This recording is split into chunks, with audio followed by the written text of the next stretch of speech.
Bonjour et bienvenue dans l'épisode 15 de La Pause.com. Et aujourd'hui, on va voir comment bien communiquer votre message sur les réseaux sociaux.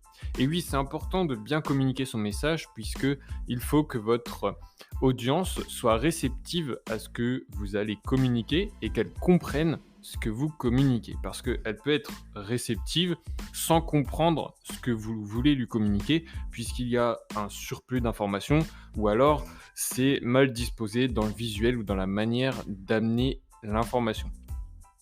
Donc c'est important de comprendre ce point-là, puisque si votre audience est déjà créée, elle est déjà présente et que votre audience, elle est réceptive à recevoir votre message quand elle voit le nom de votre page Facebook ou Instagram ou autre, c'est possible que même en étant réceptive, elle ne comprenne pas ce que vous voulez lui transmettre. Tout simplement, comme je le disais juste avant, votre information est peut-être mal formulée ou alors il y a un surplus d'informations, ce qui brouille la compréhension du message.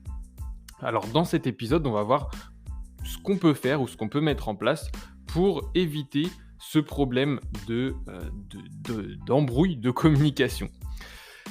Donc dans un premier temps, il faut que vous compreniez que dans votre message, il faut être clair.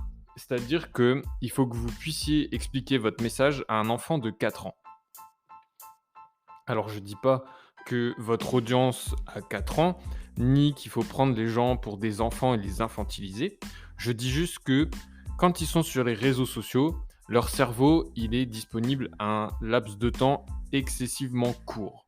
Et que c'est pour cette raison que la lisibilité du message et la compréhension de l'information doivent être hyper simplifiées pour que le cerveau de votre audience puisse interpréter et comprendre le message en moins de 1 ou 2 secondes. Au-delà de ce temps de réflexion, ça commence à être un peu trop long pour une personne qui est présente sur les réseaux sociaux.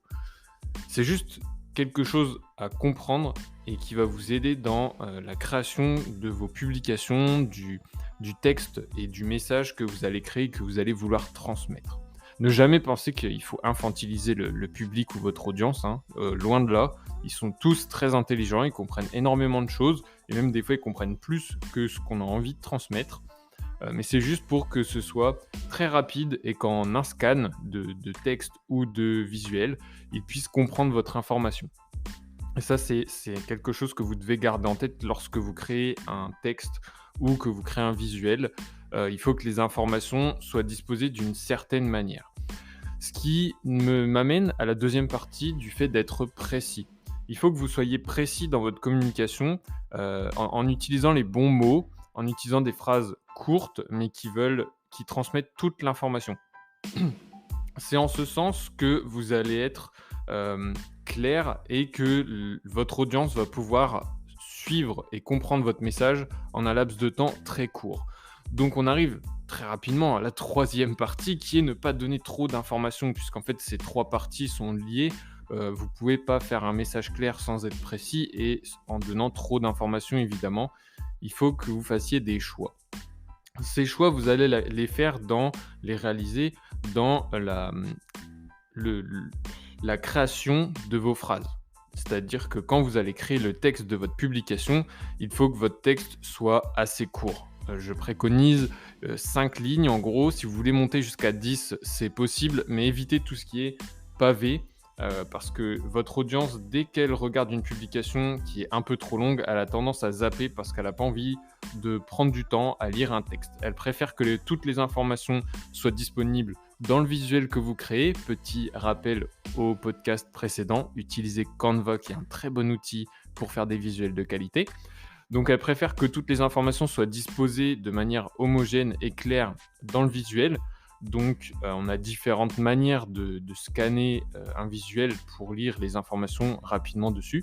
On a la méthode en Z et la méthode en F. C'est les méthodes les plus récurrentes utilisées par votre audience. On pourra en parler dans un prochain podcast puisque ça fera l'objet de discussions. Mais en tout cas, vos informations doivent être disposées de manière claire et assez aéré sur votre visuel. Vous ne pouvez pas mettre tout un tas d'informations en bloc et trop compact puisque ça brouille la lecture et ça brouille le scan de votre image que vous allez partager. ce qui fait que votre audience, elle va regarder l'image, il y a trop d'informations, elle s'en va. Donc il faut vraiment mettre juste les informations minimum. Exemple, lorsque vous voulez promouvoir un événement, vous mettez la date, le lieu, l'heure, et c'est déjà pas mal. Ensuite, si vous voulez expliquer de quoi il s'agit, mais très rapidement, vous pouvez le faire.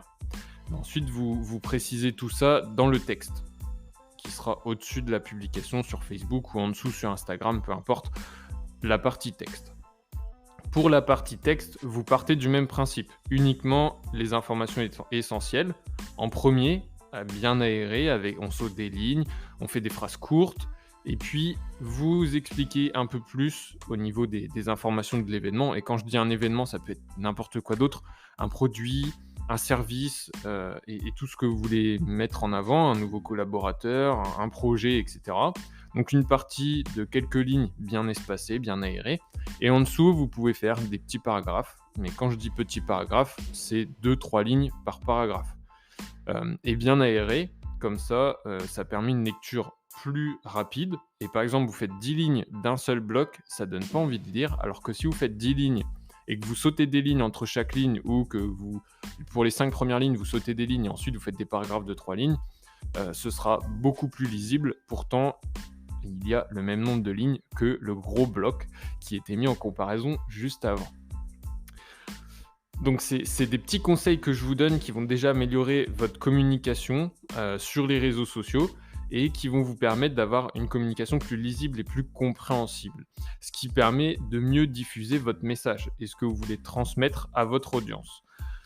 Ce qui est important du coup de comprendre pour faire cet exercice-là de message clair, précis et qui sera avec des mots bien choisis et bien précis, vous pouvez imaginer devoir communiquer votre information, votre idée, votre projet, votre événement, comme si vous aviez que 30 secondes pour l'expliquer à l'oral. Vous allez voir que si vous chronométrez, vous mettez un chronomètre de 30 secondes et que vous essayez d'expliquer votre événement, votre projet, etc., vous allez voir que vous faites des phrases qui sont complètement différentes que si vous aviez 5 minutes.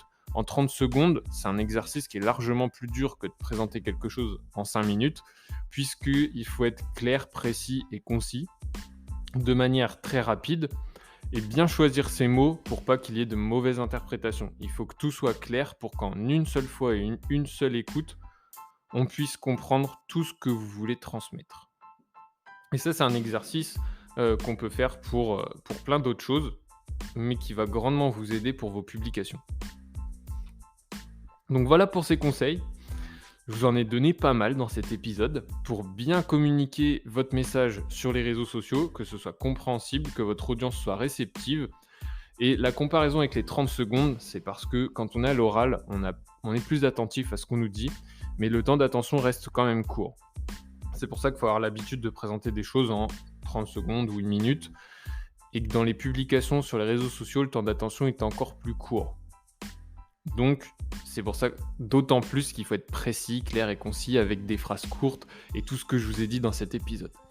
Donc, ce que je vous invite à faire, c'est de mettre les notifications ou de vous abonner à ce podcast il est disponible sur Apple Podcast, Deezer, Spotify, Google Podcast, sur le site de Xathès, xathès.fr. Et puis, ne pas hésiter à rejoindre la newsletter qui va être disponible aujourd'hui ou demain. Donc, à nous suivre et ne pas rater aucun conseil sur la communication. Vous allez voir qu'il y a des grandes surprises qui vous attendent, comme d'habitude, et vous allez pouvoir améliorer votre communication. Je vous dis à très vite. C'était Valentin.